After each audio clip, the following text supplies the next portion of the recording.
Sullivan Noth, prophet and leader of the Testament of the New Ezekiel, killer of children, rapist of women, harbinger of pain and death. Yeah, the man's got many titles. In fact, with each new title that he gets, another chin grows on his neck. Really, someone told me. So maybe this should be 9 weird facts. Anyway, if you've played Outlast 2, you'll know this is clearly a disturbed man with a dangerous set of beliefs. But why? What got him to this point? What's going on with him that we just don't know? So to give us a better idea, today I will be listing 8 weird facts about Knoth from Outlast 2. Let's get into it.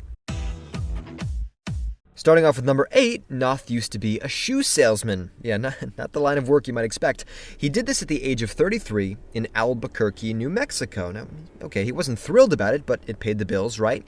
Unfortunately, no. He had run into so many financial problems, just gotten into so much debt, that his property was actually going to be taken away from him by the state. So he felt like he was hitting rock bottom. Now, luckily, he wasn't about to start, cooking meth, recruiting young boys to help him sell it on the streets, and then calling himself Heisenboots or something to make up the difference. Instead, he would turn to religion. Number 7, Knoth likes to do sexy things with people, even if they're married. Or at least he likes the idea of it. I don't know how successful he's been with this. Who knows? Maybe as a young man he had the body of an Olympian god.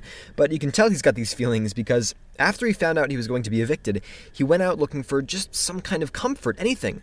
Now, what he found was a late-night Christian radio station that he was tuning into. He thought he would like it. He thought it would give him faith, make him stronger. Thing is, the preacher would talk about how it's evil to be involved in extramarital affairs, that you should be totally faithful to the person you're married to. And Knoth, he didn't like that. He didn't agree with it. Number 6, Knoth claims to have had a vision from God himself. See, apparently, as he was listening to this radio station, he heard a voice through the static. This was God trying to talk to him directly. But, the reception's not great. Monday night, a lot of prayers coming in. So Knoth went outside to just speak to him face to face. And sure enough, as he walked out in the dark night, a vision came before him. An angel with many faces, drenched in fire, surrounded by wheels within wheels. And with this image, God told him that he would become his new prophet. The savior against eternal damnation. What he had to do was lead his chosen people to paradise, and if he could do that, they would be spared from the upcoming apocalypse. All of this Knoth saw on that fateful night. Number 5, his cult started out in the lap of luxury. Yeah, whatever brought them out to some nasty forest. See, after Knoth had his vision, he began preaching to the people of Albuquerque, wherever he could, out on the sidewalks, in front of stores, anywhere.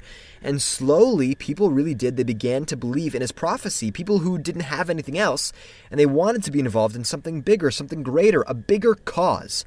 Well, one of these followers was a very wealthy woman, and her name was Lydia Deegan. She happened to own this massive luxury ranch. Acres upon acres that we're talking.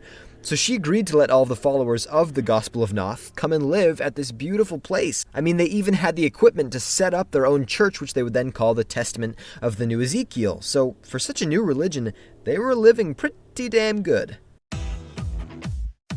Number 4, Knoth's entire cult had almost been wiped out. We could have avoided all of this. Oy vey.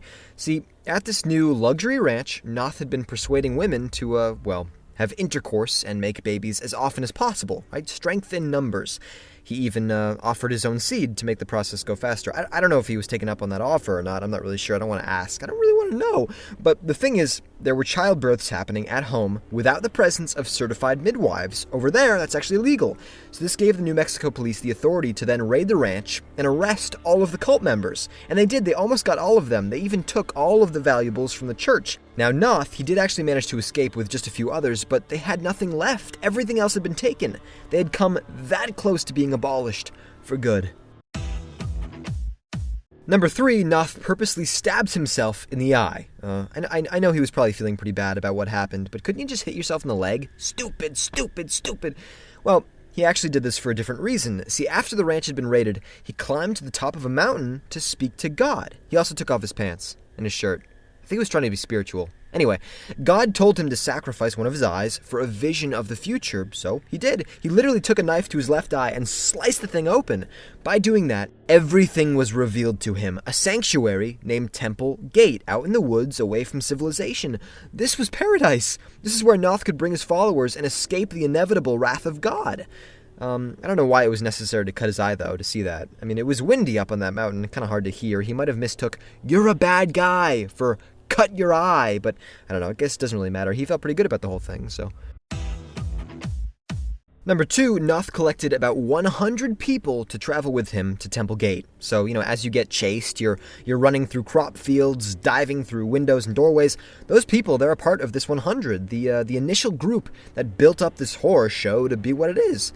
You have to wonder how Knoth was able to influence this many people to come and live like this. I mean, be okay with these rules of death and terror. While playing the game, I actually thought that he had a lot more than this backing him up. At least that's what it felt like. But still, even 100 people, that's a hefty amount. More than enough to make me feel like my heart was going to spill open for several hours. And number 1, Knoth will be the end of all of his followers. How ironic, all the time he's spent, the pain he's endured to protect everyone from the apocalypse. Now, trying to stay spoiler-free, regardless of what happens at the end of the game, do all of them live, do all of them die, Knoth is still preventing them from recreating. See, what he does is he rapes all of the women, and if any of them get pregnant, he claims they're now holding the Antichrist, and so he kills both the baby and the mother. Same thing if another couple gets pregnant. He'll kill the child, and then he'll kill the mother. Well, eventually he's going to run out, so even if they do, say, survive the wrath of God, paradise is just going to be one big sausage fest. I don't want to be a part of that. Ugh, hell no. So Knoth has spent all this time raising these people up, only to bring them down much, much worse than before. And there you have it, 8 weird facts about Knoth from Outlast 2. If you enjoyed the video, please like, comment, and subscribe. And down below, please tell me on a scale from 1 to 10, how sexy is Papa Knoth? Alright, thank you very much for watching. And you know what? I just thought of something. The Sheriff of Nothingham. That's another title that we can add to his list. And you know what that means.